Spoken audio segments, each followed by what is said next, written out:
তাহলে আজকের যে ঘটনাটা ঘটলো, this is the first physical step আমার কার্বন ফ্রি ইলেকট্রিসিটি তৈরি করা।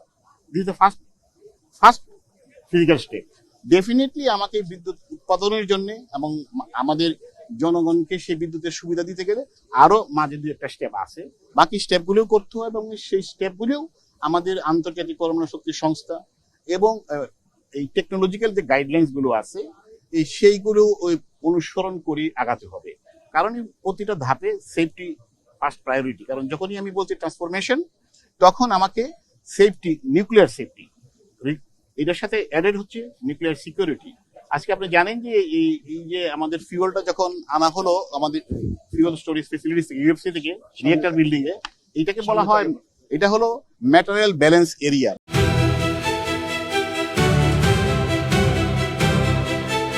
মানে এটা আইএ পর্যন্ত তার এখানে প্লেস করা ক্যামেরা দেখতে পারছে যে ফিউল মুভমেন্ট হচ্ছে। তার মানে কি, আজকের দিনে এই ফেসিলিটিজ এর মূল কনসার্ন হচ্ছে industrial safety, nuclear safety, radiological safety, nuclear security, nuclear সেফগার্ডস এবং নিউক্লিয়ার ইমার্জেন্সি। তার জন্য আন্তঃরাষ্ট্রের সাথে বাংলাদেশ সরকারের যে কনভেনশন স্বাক্ষর করেছে, সেই সরকার স্বাক্ষরিত ইন্টারন্যাশনাল কনভেনশনের আওতায় সরকারের যে safety in any dimension, security in any dimension, safeguarding of nuclear materials in any dimension, তাকে নিশ্চিত করার জন্য যাহা করণীয়, সেই সকল করণীয় যে সকল সংস্থার মাধ্যমে প্রতিপালন করা, তাদেরকেও অ্যাক্টিভ করেছেন, তাদেরকেও সক্ষম করেছেন।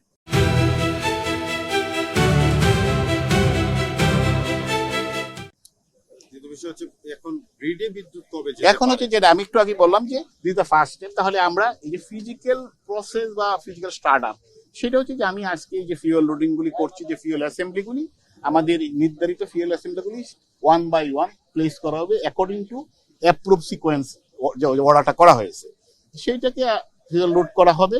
লোড করা হলে আবার এই ফিউল এনভায়রনমেন্টে, কুলেন্ট এনভায়রনমেন্টে আমরা আগে যে ধরনের ফুল সেফটি আমরা যে স্টাডিগুলি করেছি, যেমন ফাংশনাল টেস্ট করেছি, হট ফাংশনাল টেস্ট, এখন আবার এই টেস্টগুলি আবার করা হবে টু এনশিওর সেফটি। যে ফিউয়েল যাওয়ার পরেও আমরা আগে প্রি অপারেশনাল কমিশনিং এ যত ধরনের সেফটি স্টাডি করেছিলাম, তার যেগুলি ক্রিটিক্যাল রিয়েক্টর এনভায়রনমেন্টকে করার কথা, আগে তো রিয়েক্টর ফিউয়েল ছাড়া রিয়েক্টর এনভায়রনমেন্ট ক্রিয়েট করা হয়েছে, এখন রিয়েল ফিউয়েলের প্রেজেন্সে আবার সেই সেফটি টেস্টগুলি এনশিওর করা হবে। যখন নিশ্চিত হবে, তখন আমাদের সাব ক্রিটিক্যাল স্টেটে ফিশন রিঅ্যাকশন স্টার্ট করা হবে টু অ্যাচিভ আমাদের ফার্স্ট ক্রিটিক্যালিটি। এবং ফার্স্ট ক্রিটিক্যালিটি সাধারণত আমি যেটা ডিজাইন ডকুমেন্টে সেই মতো আমি দেখিনি, এটা নর্মালি নমিনাল পাওয়ার 1% লেভেলে হয়। তাহলে রূপপুরের এই ফিউল লোডিং এবং এই টেস্টগুলির মাধ্যমে আমার ফার্স্ট ক্রিটিক্যালিটি অ্যাচিভ করার নর্মাল স্ট্যান্ডার্ড টাইম রয়েছে 29 days থেকে 30 days।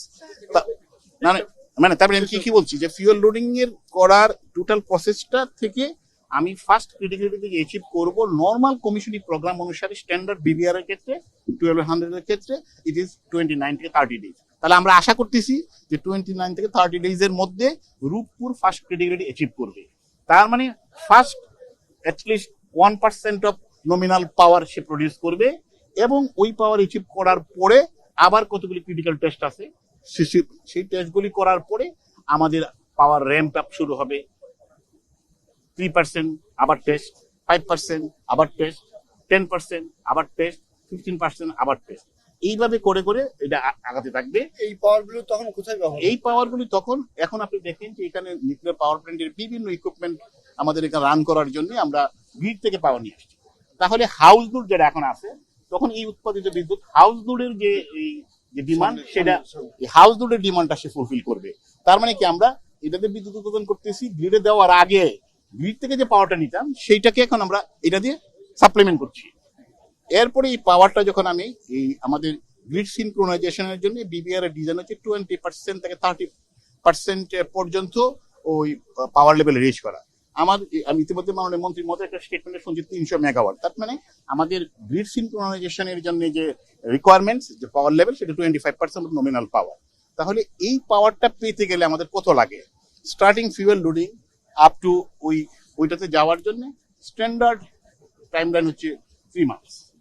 বিশেষ করে ফিজিক্যাল স্টার্ট আপ থেকে 2 to 3 মান্থসের মধ্যে আমার গ্রিড সিনক্রোনাইজেশনের পাওয়ার আসার কথা, এবং টোটাল প্রসেসটা ফ্রম ফিজিক্যাল স্টার্ট আপ থেকে যে কথাটা আমি বললাম সেটা থেকে আমার কমার্শিয়াল অপারেশনে যাওয়ার জন্য স্ট্যান্ডার্ড টাইমলাইন বিবিআর এর ক্ষেত্রে 8 to 10 months। আর সর্বশেষ প্রশ্ন, এই প্রকল্পের শুরু থেকে আপনি ছিলেন, হ্যাঁ। অনেক চড়াই উতরাই পেরলো, রাশিয়া ইউক্রেন যুদ্ধ হলো, তারপরে বাংলাদেশের সরকার পরিবর্তন হলো, কিন্তু এই প্রকল্প কিন্তু থেমে থাকে নাই, শেষ পর্যন্ত একটা ফিজিক্যাল স্ট্রাকচার হলো এবং বলা চলে যে একটা বাস্তব অবস্থার দিকে যাচ্ছে, যেটা বাস্তবতা কথা বলতে করছি। আপনি শুরু থেকে এটার সঙ্গে ছিলেন, সবকিছু মিলে আপনি এটাকে কিভাবে দেখছেন? প্রথম হচ্ছে মানে বাংলাদেশের অ্যাটমিক এনার্জি কমিশনের উৎকর্ষতার ক্ষেত্রে কোনো অবদান রাখে কিনা? প্রথম হচ্ছে যে নিউক্লিয়ার পাওয়ার প্ল্যান্ট, আমি আবার বলছি যে নিউক্লিয়ার পাওয়ার প্ল্যান্ট বিদ্যুৎ উৎপাদনের একটি মাত্র এই অপশন না যে আমি শুধু কমার্শিয়াল বিদ্যুৎ উৎপাদন করলাম।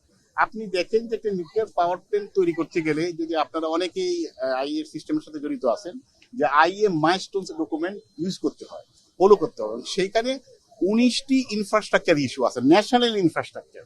আপনি যদি দেখেন সেটা ন্যাশনাল নিউক্লিয়ার সিকিউরিটি, সেটা গ্রিড, সেটা যদি দেখেন সেফটি, সেটা যদি দেখেন এনভায়রনমেন্ট প্রোটেকশন, এমন কোন ইভেন কি লিগেল রেগুলেটরি ইনফ্রাস্ট্রাকচার। তার মানে আপনি এই প্রজেক্টের মাধ্যমে সর্বোপরি ট্রেন টেকনিক্যাল ম্যান পাওয়ার।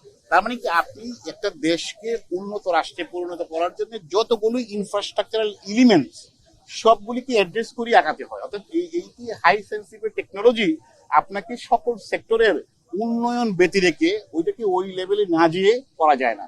এই জন্য আইএর মাইলস্টোন ডকুমেন্টস অনুসারে আমি একটা কথা বলতে চাচ্ছি যে আমরা আজকে ফিজিক্যাল স্টার্ট আপ করেছি, এখন আমাদেরকে অপারেশনাল রেডিনেস যে কন্ডিশনে করার কথা, একটা নিউক্লিয়ার পাওয়ার প্ল্যান্ট, প্রথম পাওয়ার প্ল্যান্টের অপারেশনাল রেডিনেসের জন্য যাহা করণীয়, this is operational readiness, nuclear facilities, operational readiness of the government agencies, and operational readiness above all elements of the government, সেটা এনশিওর করতে হবে।